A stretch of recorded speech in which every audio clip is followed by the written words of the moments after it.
ดูบอกภายในตู้หลายคนอยู่บ่ แจ็คเราบอกไปเนี่ยเลย มันบอกแต่อยู่บ้านน้อยแล้ว8คน น่ะ บ้านใหญ่ก็บอกเมียพอบ้านนี้ การมาแล้วพี่น้อง กล้าแบบ ฝากไว้เซ่ดิ ฮอดจะมาซาวคน ได้หิวมาแบบบ่ได้ยากนี่เลยเนาะ เอากระนักได้ โอ้โห ต้องเฮ็ดให้มันนักบ่ โอ้ ประธานเนี่ยบอกงาม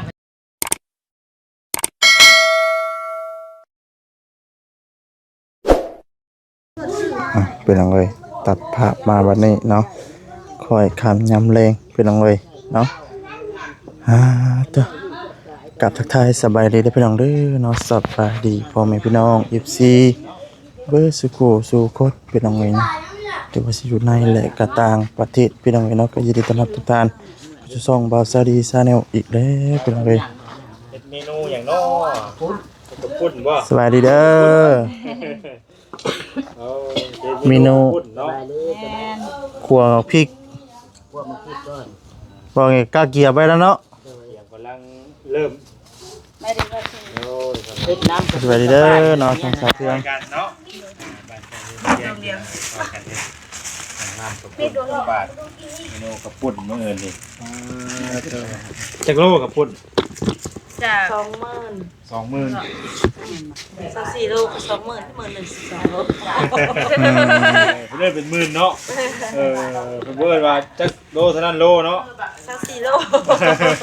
เพื่อนรับเป็นหมื่น หมื่น อืม 20,000กำลังสิได้เกียน กินจนได้ จะได้กินบ่ กินจนได้ โคตรอร่อย โคตรแล้ว ยังเพิ่นอยากยังกันนะ เจ้าเพื่อนยังบ่ได้กินเจ้าที่กินก่อน จะตีกินก่อนเนาะคนทำไมเพิ่นซื้อมาไว้อัน ก็ ใส่ ปลาก่อนเนาะ ก่อน แต่ว่าเป็นห้ำก่อนแล้ว ใส่ยูเข่าไปเลยทำงานก็ได้เนาะ วันนี้ตอนแรกมันเกียมน้ำกระปุ่นไปแล้วเนาะ พริกหัวเทียมเนาะ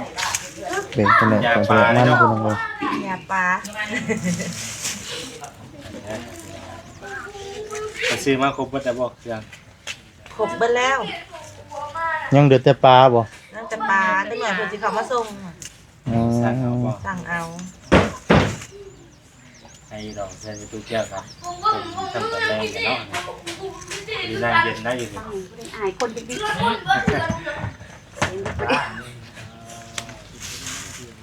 วันกาเกียม คิดดีหลายแท้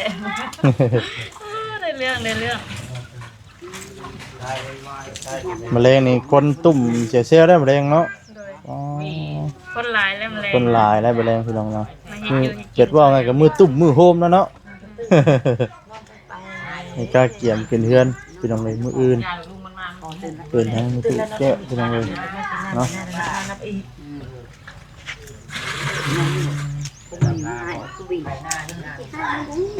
คนคือกัน แม่พี่น้องเลย ถ้าจะขึ้นตัวอย่างนะบอกว่าที่ขึ้นขึ้นเด้อเข้าใจนะอยากบอกว่าไปดู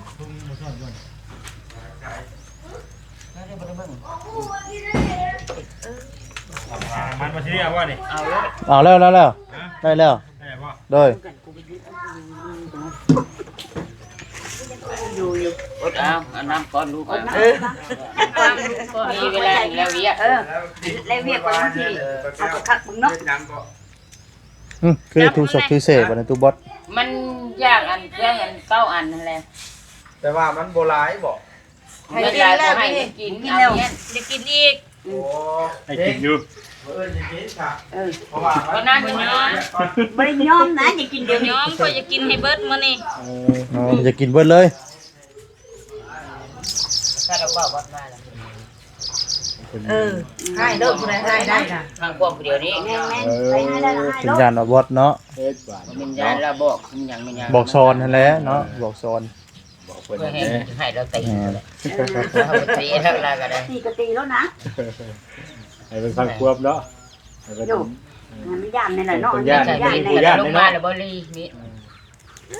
อันเดียวเห็นบ่ โย ก็อันเดียวกันกลัวโตกันกันลงหน้าหลังกัน อันแม่เฒ่านี่มันประหยัด เป็นตู้เราตื่นเต้นเราจะได้นอนเฮือนใหม่แล้วหลดลงหน้าลงรังบาด เนาะ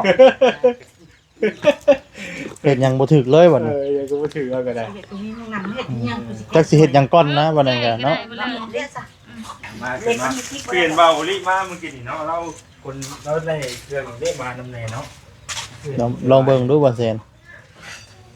ว่าสิชวนดินโคนั่นน่ะผม ซอยกัน ตัวมันเป็นจุกลุกนะคน ทายเนาะ แน่ เสียวหมดแล้วเนี่ยก็ได้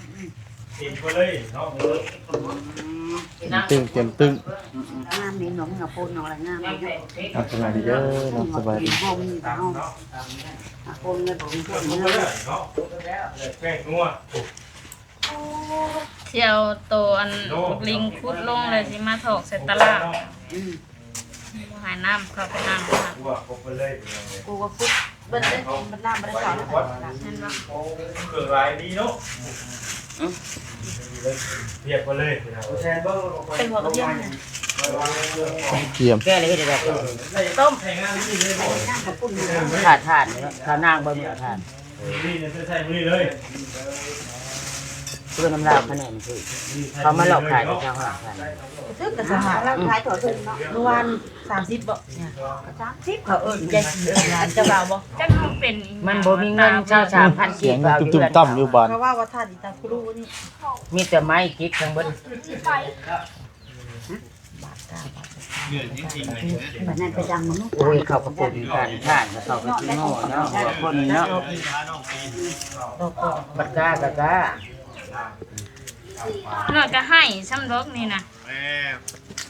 มันเข้าตา อันไหนย้อนหัวพัก แซ่บ แม่นมันเข้าตาเลยนี่นะน้ำตาสิย้อยเลยนี่ ใช่ที่เรื่องไงบอกพักบัวเป็นกันแหละ มีเดินน้ำกิน สิให้แล้วเปล่า ธรรมดาได้กินน้ำหัวเชือก็ได้ โอ้บ่ได้ธรรมดาเนาะไปดีบ่บด มันคนนี้ บ่บดคนโล นัวแล้ว ลายดีเด้อ ขนมเด้อ สบายดี กำลังเตรียมเนาะ เด้อ สบายดีบ่บ่คุณงาม เอาแล้วบ้านี่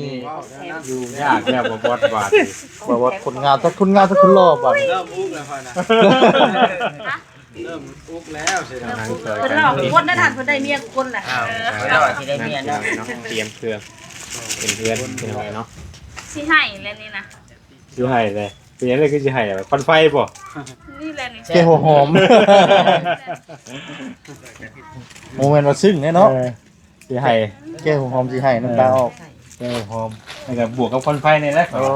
ตัวแล้ว เข้า เนาะ กันเป็นยังไง ถ้า แบบนี้ ได้จังสิดังนะถ้าจะได้ก็ทานมา ไปดีบ่ชิด โอ้ทักทายสบายดีวัดจุกูทุกคน สบายดี ฝั่งลาวฝั่งไทยทางต่างประเทศเนาะ นำเด้อเนาะ เป็นจำนวนแท่นี้เนาะ เฮ็ดได้ก็ได้แซ่บหม้อรถบ่ แกช่วยผมบ่ เดี๋ยวมาต เฮ็ดน้ำมันกระปุ่นบ่ ที่บ่ ำบ่สิได้ละหม้อสิได้หม้อบัดนี้ หมอได้ เดี๋ยวจะหน่อยหยัง หม้อ อ่ะ นั้น นี่ กะเดี๋ยวย่างห้องยังห้องมีบ่เอาหม้อนะเพื่อนบ้านอัน มา แต่ เลย พุ่น ดิ ก็ว่างามบ่อยู่สิชอดหนทางขนม เจ้าหาในสาวงามค่ะก็ที่สาวงามไปเอาเครื่องน้ำมัน นี่จะไปก็ไปจนสิตายเขาหน้า ว่านี่บ่ได้เอาไปใส่กับเสี่ยว ไป นี่ไปว่า เอายัง ว่าไปเอาเครื่องด้วย ไปเอาเต็งไปเอายาแพทย์เพิ่งฝากยามาให้ เป็นจะได้ไม่ตุมื้ออื่นนี่ ขึ้นเฮือน แม่รู้สึกในได้ตอนนี้ ดีใจ ดีใจเนาะ โดย เป็นจังบ่ถึกแล้วนะ เพิ่นเสียน โอ้ยสิเป็นก็ว่ากันหลาย เพิ่นสิพรบ่กับเพิ่นสิพรนี่เชื่ออยู่ได้เนาะ มีตุกเกี่ยวฟ้อนอ้อมเพื่อนเพ่เนาะ นี่แหละมื้ออื่นเนาะเสียบนี่ค่ะ หลังจากนั้นก็ได้ยางอ้อมเพื่อนนะมื้อนี่เนาะ มาแรงนี่ใช่ว่าเราอ้อมอยู่ไปเจ้าเลย อ้อมก่อนบ่อ้อมบ่ได้นี่บ่แม่นได้เขา ยัง ว่า บ่ทันได้ขายได้ตัวนี้อยู่ สิท่าชอบเบิ่งเราก่อน เอาเดี๋ยวเราอ้อมก่อนอย่าว่าเราอ้อมก่อนเนาะ นอนบ่หลับเนาะนั่นฮอดมื้ออื่นเช้าแท้บ่ได้เนาะ ยังคิด คัน ว่า ว่า เรียน พั บ้าน นเห็นเลขก็อย่าลืมบอกกันได้เห็นว่าก็ได้ เชิบไปได้เนาะ มันบ่ได้นอนทางน้ำสิพันเอาเถอะเนาะเออ เอาบ่ได้เนาะ เฮ็ดหยังเด้ ดีใจบ่ หยังเด้อันนั้นอันนี้อยู่คึดอยู่ ดีใจเพิ่นดีใจ อ มันสิได้นอนดำน้อย เดี๋ยวพาคิดไล่สปาทำไมนะ คิดจะได้นอกมันฮะ แต่ว่าเราอยากไปหาเราไม่เล เรา ย จะไปหาทำไม คิดเพิ่งคิดอะไร ไปเพื่อนเราแล้วนี่เนาะเราเพื่อนเราใช้ไว้จนเราจะไป เคยไปค่อยนะ กินไม่ได้บ่ โดย ยังไม่ได้แก้อีกแค่แหละ ยัง ปัจจุเกกับยามันเก่าแล้วมา มันสิเก่าแล้ว โอ้ยมันได้แค่ 300 บาทพุ่นเด้เนาะ 300 บาท แม่นสิบอก เด็ก เฮ้ยได 300 บาท เอาละว่า30,000 เออ เข้าใจว่า30,000นี่นะ โอ้ยโซ่ ดิ เองนี่300 บาท ของไทยอันนี้ของไทยที่ชุดเนาะ ของไทยเลย 5-6 ดาวเนาะ เบ้เบ้ ไปนะลูกด้วยนะ แม่น เพิ่นไปซื้อทานมา รำหวย ไม่บักขามมันจะเป็นราคาเนาะของเรามันเท่านี้ ไปบ่สิดิรับทาน นี่นะเอาไว้ช่วยที ซื้อ เนาะ ทานบ่ รับทานได้เนาะเรื่องทานน้องช่วยน้องเพิ่น อ่า คือนี่นั่งกัน ดังนี่แหละ อ๋อบ่ แค่ได้กว่าเทื่องอันนี้ตัว อันใดอันนี้ก็ต้ม โอ้พอสิ รู ดิ ปแบบนี้เป็น ไปรับทาน ดูบอกภายในตู้หลายคนอยู่บ่ แจ็คเราบอกไปเนี่ยเลย มันบอกแต่อยู่บ้านน้อยแล้วแปดคน น่ะ บ้านใหญ่ก็บอกเมียพอบ้านนี้ การมาแล้วพี่น้อง กล้าแบบ ฝากไว้เซ่ดิ ฮอดจะมาซาวคน ได้หิวมาแบบบ่ได้ยากนี่เลยเนาะโอ้โห ต้องเฮ็ดให้มันน่ากลัว โอ้ ประธานเนี่ยบอก ตั้งไปก่อนว่าเอ้ย งามกันยังใส่มัน ป้าไว้ มาแล้ว ฮะ เฝ้าเซ่ กันเมื่อยย่างไปทำเมื่อยก่อนแล้ว ต้องให้บอกไอ้บอกป้าอีกอ่ะ โอ้จะบอกทำ เนาะนี่ไว้ดีก็ได้ดิ ก็คือว่าบ่ได้นำคนนี้วันนี้ได้ลอง โมเมนต์บ่เงิน ฮะ อี มันเชะได้ ก่อน เปีย เนาะ กได้ ไว้อะไรก่อนเนาะ ยังเปียกได้ เราจะการอะไรอีกแล้วบ่ได้ ชัดใช่วางแล้วเนาะเอายังเปียกนั่นน่ะมันเชะ บ่จักเลย โอ้กายยามสุกเลยแหละจะหึงเลยที่ไป กันจะชุบให้ใส่กันจะได้ไปหมด ต้มได้เลย ต้มใส่ผักเขา โอ้ ทักควัน หา ใส่ผักหวาน เครื่องห่อให้กับปันต้มอยู่พ้น ต้มเพื่อน มันใส่ผักหวานที่สังแล้วชุบก็นอนกันก็มาแน่นะมามันถิ่นนายจังน้อยมันจังอ่อนตอกก็บ่มีมัดเอาอีหยังนะเอาเปลือกกล้วยบ่ เอาไปคอพวกเพื่อนแล้วเพื่อนนี่อีกความแดดหันย่างไปย่างมาเลยขึ้นเป็นหัวว่าเราว่าเป็นลมแล้วเนาะเราว่าลมเห็นหอบมันหอบนี่อยู่ว่าบ่เป็นดอกลมว่ะ เป็นนักลมเนาะ บ่เป็นลมเลย ก็ดีแล้วว่าเป็นลมก็ได้มันสิได้เย็นแน่ ยังบ่ฮ้อนเนาะ แม่มันจังบ่ร้อนมันเป็นแดดในยามมันร้อนเลย เป็นวินเต้บ่เห็นห้อง นั่นแหละคันเป็นวินเลยปูดน้ำ ง่ายหอบขึ้นกันยุกกันดี เดี๋ยวพา ถ้าเอาไก่หายังไก่ เอาไปใส่เป็นวินโอ้ย ถ้ายังไก่อีกแล้วเพิ่นเปล่านะ น่ะ เล่นเปล่า เข้าเพนอีกเลย บ่มื้ออื่นเพิ่นให้ข้าวต้มหั่น ว่าหลายอย่างน่ะแนวได้เสียงข้าวเบียร์นี่เนาะ ต้มเติมแรงเนี่ยมัน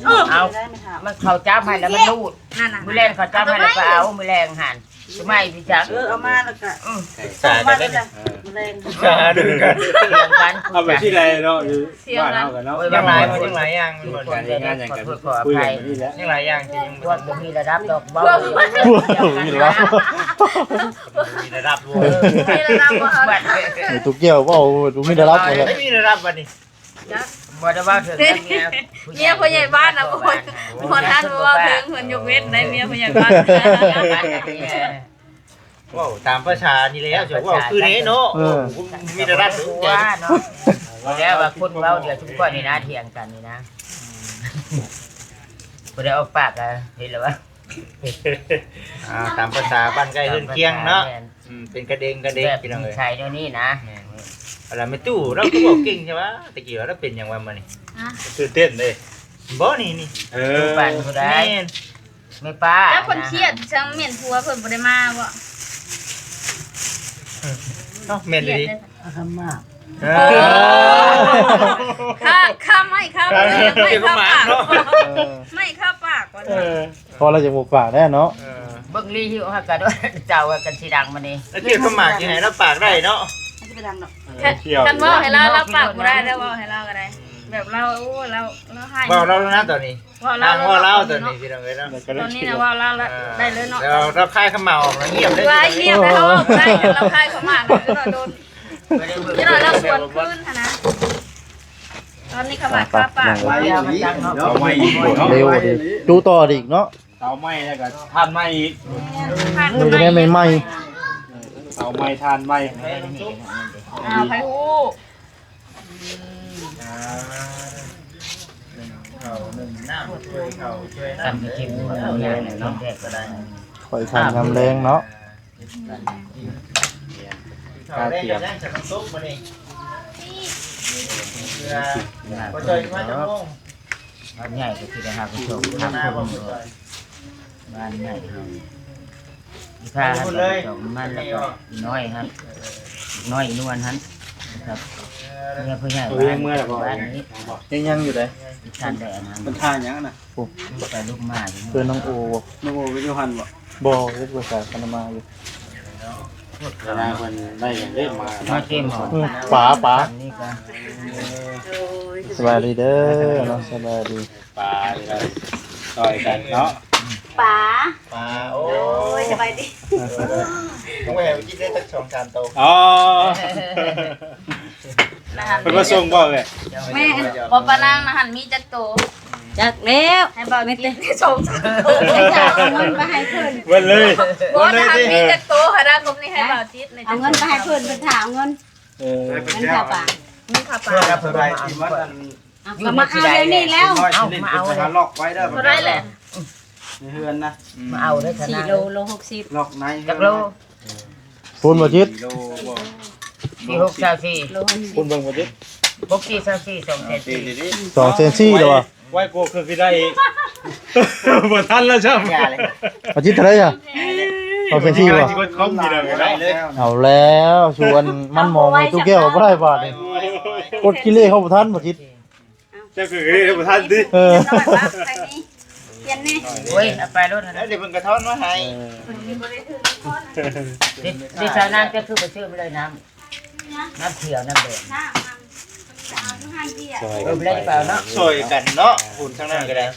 มื้อนี้สิได้หยังไงฮะมื้อนี้อ่ะ วันนี้เห็นบอกว่าอัน ได้น้ำข้าวปุ้นมัน ถ้ากับปุ่นนี่คือเฮ็ดไว้เลยเนาะ ไว้ อ๋อ ถ้าทุกอย่างบาตัวเองเพิ่นมาช่วยนี่ เนาะ แนวนั้นแล้วบ่เนาะบาดเพิ่นบาดตู้เด้มาตู้เด้บาดนี้ได้ อย่าหมอไว้เด้อบ าดเพิ่นมีเวียกมีงานเฮาก็ต้องไปช่วยเพิ่นได้ กันเนาะ อย่าหมอ ไม่ใหญ่บ้านเรื่องแม่ แบบนี้ได้เป็นแม่บ้านเลย เนาะ เป็นเมียในบ้าน นี่ เอารถเพลงเนี่ย ซอยกันไปเนาะเล็กๆพูดละน้อยคือน้องเลย เอาเบิ่งไปนํกันเด้อ เตรียมตะปู ไปแล้วไม่ตู้น้อยใจไม่ตู้แล้วบ่ว่านำมื้อนี้ พักหอมพักแหงนี่ไปแล้ว เพราะเรากำลัง แม่ เรากำลังเคี่ยวปากอยู่เนาะ เรา เนาะ เครียด เรายังหย่ำกระมากอยู่บ่ เต่าตัวนี้ก็นึ่งข้า อ่าว น้ำตุ๊กกับปัดกวดเพื่อนซาน ดังพึ่งมาทำมาเต่า ข้าวที่หัวพอแล้ว พี่น้องเลยพวก บ่ให้มันน้อยเนาะ บอยน้องกระแต บ่เพิ่นเราเลยนะ น้องกระแตเอาลานพี่น้องเลยเนาะ กับเราเรื่องง่ายแล้วบอกเนาะ ตัวพี่น้องเลยสายพี่น้องเนาะสำหรับคลิปนี้ก็สิประมาณนี้พี่น้องเลยเนาะผิดพลาดจังไรก็ขอโทษขออภัยด้วยพี่น้องเด้อเอาคำบอกคำจาได้คำบอกสวัสดีบอกผมมันหูเนาะพี่น้องเลยเนาะขอโทษขออภัยน้ำพี่น้องเลยเนาะตำลาไปก่อนแล้วเนาะคลิปหน้าคลิปไหนนั่งพบพ่อกันพี่น้องเลยเนาะตำลาไปก่อนสำหรับที่นี่เนาะสบายดีพี่น้องเนาะสบายดีพี่น้องเลยเนาะ